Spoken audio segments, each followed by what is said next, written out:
Hello student, today we started with the topic of class 12 in a business studies is principles of management. That is a part 3. We started with the other principles. In a previous video we discussed about the 6 principles of management. Now we discuss about the rest of the principles. Let me started with the topics.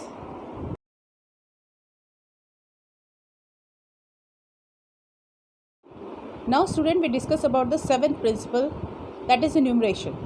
Many variables such as cost of living, supply of qualified personnel, general business conditions and the success of the business should be considered in determining a worker rate of pay.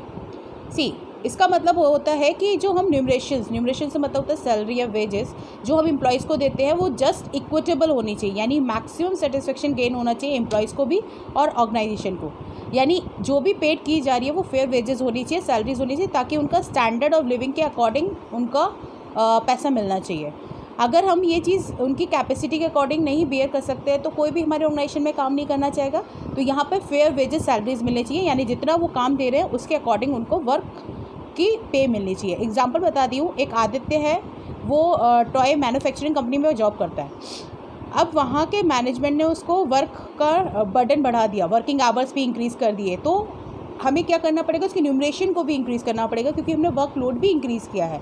अगर हम उसके न्यूमरेशंस increase नहीं करते हैं, लो रखते हैं, तो वो सेटिस्फाई नहीं होगा, सेटिस्फेक्शन इंक्रीज़ नहीं होगा तो वर्कर काम नहीं करेंगे.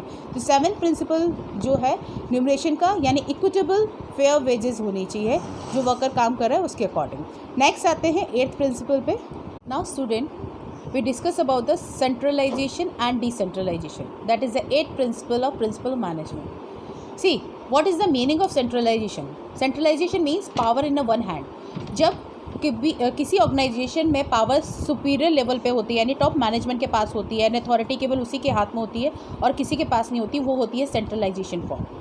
डिसेंट्रलाइजेशन में क्या होता है, उस पावर्स को डिवाइड कर दिया जाता है अमंग ऑल द लेवल्स, यानी जितने भी लेवल्स हैं अगर उसमें पावर्स को हम डिवाइड कर देंगे तो वो डिसेंट्रलाइजेशन होगा, जिसको बोलते हैं dispersal among more than one person, यानी पावर्स का डिस्ट्रीब्यूशन कर देना कहलाया जाता है डिसेंट्रलाइजेशन, और पावर वन हैंड में रहना सेंट्रलाइजेशन. तो ये प्रिंसिपल्स हम अपनी ऑर्गेनाइजेशन के अकॉर्डिंग लिखते हैं. अगर मेरी ऑर्गेनाइजेशन बहुत छोटी है, ज़्यादा बड़ी नहीं है, तो हम लोग सेंट्रलाइजेशन करके रखेंगे चीज़ों को.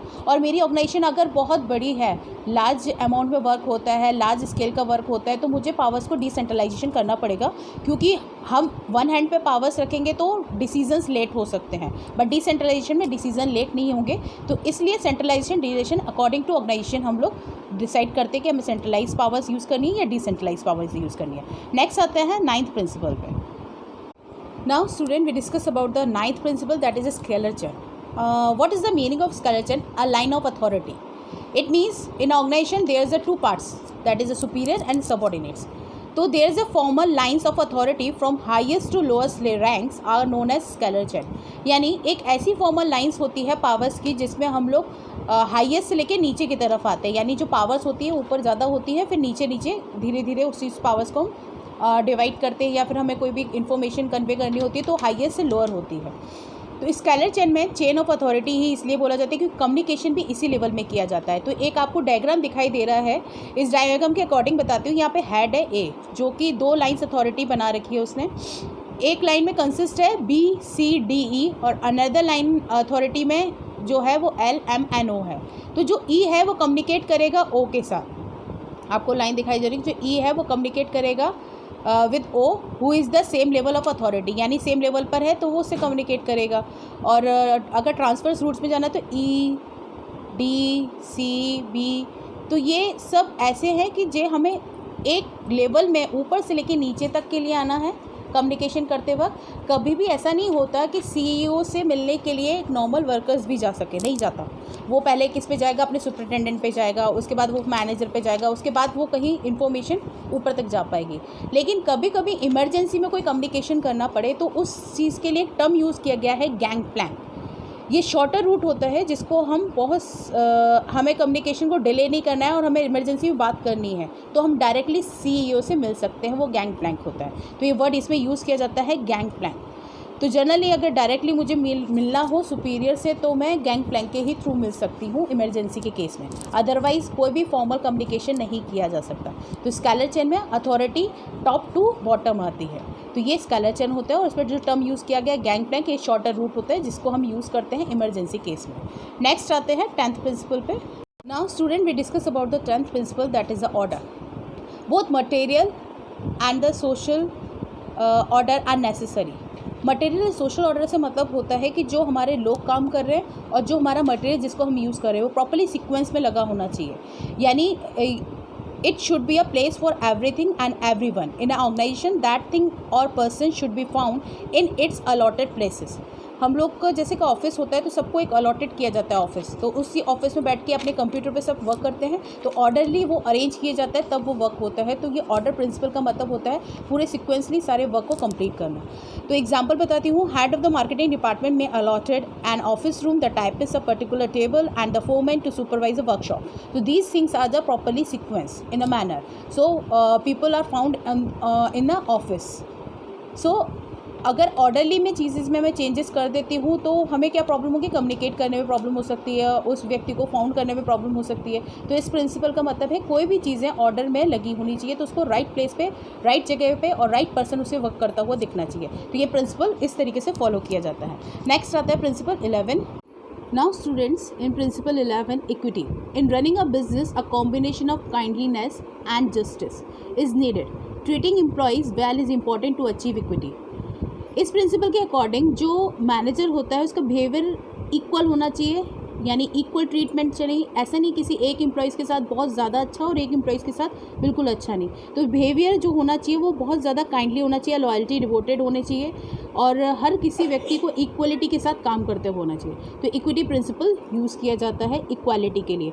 एग्जाम्पल बताती हूँ, मल्टीनेशनल कंपनीज़ में डिफरेंट नेशन के वक्त काम करते हैं तो हम वहाँ पर एनवायरनमेंट फ्रीली रखते हैं और कोई भी डिस्क्रिमिनेशन नहीं किया जाता। तो डिस्क्रिमिनेशन नहीं किया जाता तो वहाँ पर हेल्दी इन्वायरमेंट होता है, इक्वल अपॉर्चुनिटी होती है हर किसी के लिए। तो यही इक्विटी प्रिंसिपल है, प्रिंसिपल ऑफ मैनेजमेंट का। नेक्स्ट आते हैं 12th प्रिंसिपल पे। Now student we discuss about the 12th principle, stability of tenure of personal.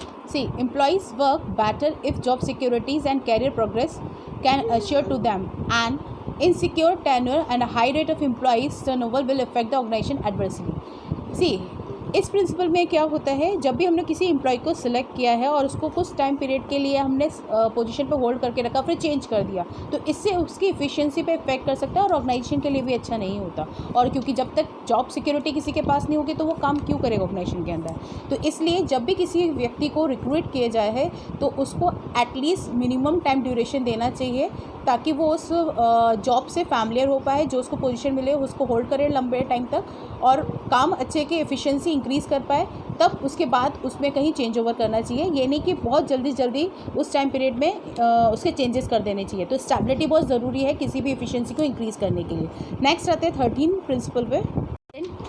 13 principle is initiative, allowing all personnel to show their initiative in some way is a source of strength for the organization, even though it may well involve a sacrifice of personal vanity on the part of many managers. In this principle, it means self-motivation.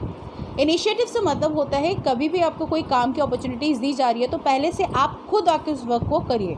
आप suggestions दिए किस तरीके से आप better कर सकते हो, या फिर आपके पास कुछ ऐसा सजेशंस है जिससे हम कॉस्ट बहुत कम कर सकते हैं, टाइम बहुत कम लग सकता है, तो इनिशिएटिव लेना चाहिए वर्क का।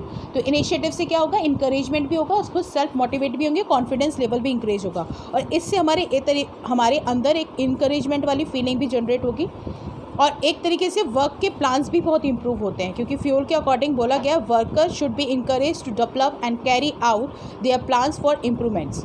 तो किसी भी एक अच्छी कंपनी में कोई भी काम कर रहा है, अगर उसे लगता है कि इस तरीके से अगर हम काम करेंगे तो अच्छा हो पाएगा, तो इस तरीके के इनिशिएटिव कंपनीज़ के अंदर लेने चाहिए। तो ये 13 प्रिंसिपल है। नेक्स्ट हम लास्ट प्रिंसिपल पे जाते हैं 14 पे। Now student, last principal that is split the corps. Firstly, we find out the meaning of spirit. Spirits with unity.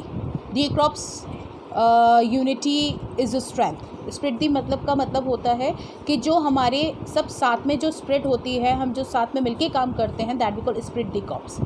Management must foster the morale of its employees. He further suggests that real talent is needed to coordinate efforts, encourage keenness, use each person's abilities, and reward each one merits without arousing possible jealous and disturbing harmonious relationship. See, according to this, split the crops means unity is strength. According to Fayol, management should promote a team spirit of unity and harmony among employees to realize organization objective. Split the crops में क्या होता है, हम आई नहीं देखते, यानी मैं नहीं देखते, हम देखते हैं। यानी कोई भी वर्क अगर आपको करना है तो हम काम करेंगे, ना कि मैं काम करूँगा। अगर हम लेके काम करते हैं, यानी हम लोग म्यूचुअल अंडरस्टैंडिंग के साथ काम करते हैं, हार्मोनी के साथ काम करते हैं, तो ऑर्गेनाइजेशनल ऑब्जेक्टिव जल्दी अचीव हो सकता है। और अगर मैं ही करता हूँ, मैं ही होता हूँ, आई का यूज़ करूँगी ज़्यादा, तो कभी ऑर्गेनाइजेशनल ऑब्जेक्टिव अचीव नहीं होंगे। तो यहाँ पे वी का यूज़ होना चाहिए, आई को रिप्लेस करते हुए वी को प्रमोट करता है स्प्लिट द क्रॉप्स। तो इस प्रिंसिपल में ग्रुप हार्मोनी होनी चाहिए, कोई भी ऐसी चीज़ें नहीं होनी चाहिए जिससे हमें एरोगेंसी दिखाई दे, यूनिटी ना दिखाई दे, सेपरेटेड दिखाई दे और चीज़ें, तो इससे ऑर्गेनाइजेशन ऑब्जेक्टिव अचीव नहीं होगा। तो यहाँ पर आई रिप्लेस किया जाता है वी से। तो ये लास्ट प्रिंसिपल है, प्रिंसिपल ऑफ मैनेजमेंट का। इसके बाद जो कंटिन्यू करेंगे हम लोग वीडियो, वो साइंटिफिक प्रिंसिपल्स ऑफ मैनेजमेंट पढ़ेंगे। ये प्रिंसिपल ऑफ मैनेजमेंट है जो हेनरी फिल ने किए थे। कोई भी डाउट होता है बच्चों, आप लोग पूछ सकते हो किसी से भी रिलेटेड प्रिंसिपल्स में। इन प्रिंसिपल ये सबसे ज़्यादा इंपॉर्टेंट होते हैं बोर्ड के अकॉर्डिंग, क्योंकि इसमें एग्जाम्पल्स के थ्रू ये क्वेश्चंस आते हैं। आपको असाइनमेंट्स दिए जा रहे हैं, फिर भी कोई भी प्रॉब्लम हो आप लोग ERP पे मेंशन कर सकते हो और पूछ सकते हो। Thank you.